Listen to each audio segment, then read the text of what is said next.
बाबरी पढ़ ली मला अभिमान आहे, वही स्टेटमेंट एक बार सिर्फ उनको मुमरा में देना चाहिए तो मैं मान जाऊंगा कि वो अच्छे और बहुत बेहतरीन राजनीतिज्ञ हैं। विवादित ढांचा मतलब कुछ न कुछ बोल के धीरे धीरे जो है उद्धव ठाकरे को खत्म कर डाला, उद्धव ठाकरे को खत्म कर दिया। ट्रेनों में जाकर जो है आए मालिक तेरे बंदे हम ऐसे हो, हमारे कर्म नेकी पर चले बदी से टले, ताकि हंसते हुए निकले दम। ट्रेनों में बाकायदा बजा के अपनी बाकी का जो जीवन है वो गुजार लेना चाहिए। मेरी उद्धव ठाकरे को बहुत पहले मुमरा आना चाहिए था। जब यहाँ पर कब्रिस्तान घोटाला चल रहा था, स्लाटर हाउस घोटाला चल रहा था, प्ले ग्राउंड का घोटाला चल रहा था, यहाँ पर जो है कब्रिस्तान जो है बिल्डरों को बेचा जा रहा था, उस वक्त आना चाहिए था। स्लाटर हाउस की हेर फेर किया जा रहा था, उस वक्त आना चाहिए था। उस वक्त आना चाहिए था जब टोरंट जैसी जालिम कंपनी मुमरा में लाई गई। उस वक्त आना चाहिए था जब मुमरा वालों के साथ लगातार अन्याय अत्याचार हो रहा था। हमारे वीडियो को लाइक करें, हमें सब्सक्राइब करें और बेल आइकन पर क्लिक करें। आरिफ भाई क्या कहेंगे, जैसे कि कल शनिवार को 11 तारीख को जो उद्धव ठाकरे मुमरा आ रहे हैं, आपने जो है इस शाखा पर आपने कब्जा किया था, उसके बाद में संजय राउत ने ट्वीट किया और उसके बाद में जो उद्धव ठाकरे मुमरा आ रहे, क्या कहेंगे? उद्धव ठाकरे को बहुत पहले मुमरा आना चाहिए था।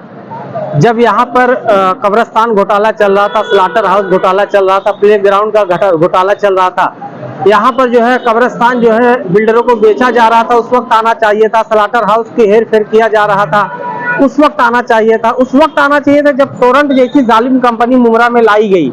उस वक्त आना चाहिए था जब मुमरा वालों के साथ लगातार अन्याय अत्याचार हो रहा था, उस वक्त आना चाहिए था। और उद्धव ठाकरे साहब किस मुंह से मुमरा में आ रहे हैं, मैं ये उनसे पूछना चाहता हूँ।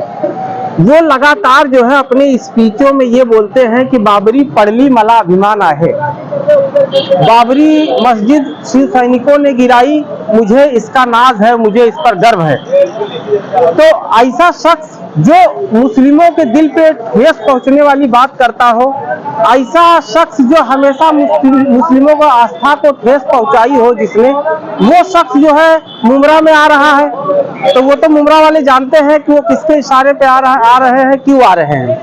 तो मेरा कहने का मतलब ये है कि उद्धव साहब ठाकरे को कल यहाँ आ रहे हैं, तो जैसे उन्होंने अपने स्टेटमेंट में 100 दफा ये कहा है, 100 बार ये कहा है कि बाबरी मस्जिद जो है शिव सैनिकों ने गिराई है, बाबरी पढ़ ली मला अभिमान आहे, वही स्टेटमेंट एक बार सिर्फ उनको मुमरा में देना चाहिए तो मैं मान जाऊंगा कि वो अच्छे और बहुत बेहतरीन राजनीतिज्ञ हैं। रही बात संजय राउत के ट्वीट की, तो संजय राउत का तो असल मायनों में वो उद्धव ठाकरे का बहुत बड़ा दुश्मन है। संजय राउत ने हमेशा डंक मार के हमेशा कुछ न कुछ विवादित बयान देकर, एक तरह से विवादित ढांचा है हिंदुस्तान का संजय राउत। विवादित ढांचा मतलब कुछ न कुछ बोल के धीरे धीरे जो है उद्धव ठाकरे को खत्म कर डाला, उद्धव ठाकरे को खत्म कर दिया। जैसे कि हमेशा से जो है उसने खुराफाती बोला है। मैं तो संजय राउत को एक सलाह दूंगा, वो हारमोनियम बड़ा अच्छा बजाते हैं, तो अब उनका राजयोग खत्म हो गया है, वो सठिया गए हैं, पगला गए हैं। अब उन्हें ट्रेनों में जाकर जो है आए मालिक तेरे बंदे हम ऐसे हो, हमारे कर्म नेकी पर चले बदी से टले, ताकि हंसते हुए निकले दम। ट्रेनों में बाकायदा बजा के अपनी बाकी का जो जीवन है वो गुजार लेना चाहिए। मेरी ये संजय राउत को सलाह है। और उद्धव साहब ठाकरे को मैं ये कहना चाहूंगा कि मुमरा वालों के साथ बहुत अन्याय अत्याचार हुआ है। 15 साल से मुमरा वाले लोग सहन कर रहे हैं, इनको बहुत पहले आना चाहिए था, अब इनको नहीं आना चाहिए। जब एनसीपी और कांग्रेस की सरकार थी उस वक्त यही उद्धव साहब ठाकरे ने कहा था कि 5% आरक्षण मुस्लिमों को मिलना चाहिए। अब ये 2.5 साल मुख्यमंत्री रहे, तो 2.5 साल में मुस्लिमों की इन्हें याद नहीं आई, क्यों नहीं आई याद? तो जो आदमी सही से मंत्रालय में जाके बैठ नहीं पाया, 2.5 साल मुख्यमंत्री रहे और मुश्किल से 6 महीना ही गए होंगे, 2 साल तो घर में ही बैठे रहे, जो इतना आलसी आदमी उद्धव साहब ठाकरे हैं, अब वो जो है मुमरा आ रहे हैं, पता नहीं कैसे आ रहे हैं। तो मुमरा में तो कल उनकी मतलब स्वागत करने के लिए लोग तैयार हैं। एनसीपी वाले हाजी मोमिन हमारे भाई जो है उन्होंने काले झंडे दिखाने का ऐलान कर दिया है। तो मैं चाहूंगा उद्धव साहब ठाकरे मुमरा में आए तो ये स्टेटमेंट जरूर दें। जैसे कल मुमरा जो है उद्धव ठाकरे आ रहे हैं, ऐसे में कल का माहौल क्या रहेगा, आपको क्या लगता है? माहौल अल्लाह ने चाहा बहुत अच्छा रहेगा, लॉ एंड ऑर्डर एकदम मेंटेन रहेगी। ये लॉ एंड ऑर्डर मेंटेन करना ये पुलिस प्रशासन की जवाबदारी है और मुझे पूरा भरोसा है मुमरा के पुलिस प्रशासन पे।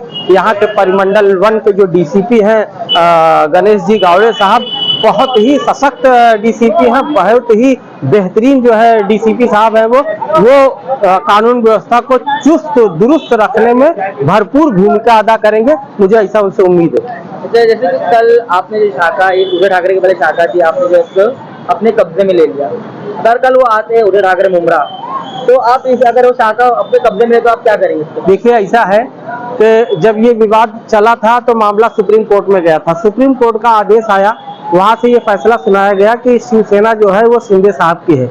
तो जब शिवसेना शिंदे साहब की है तो शाखा भी शिंदे साहब की होगी, शिवसेना की होगी। तो मैं समझता हूँ उद्धव साहब ठाकरे यहाँ पर आके कानून का पालन नहीं कर रहे हैं, कोर्ट के आदेश का अवहेलना कर रहे हैं।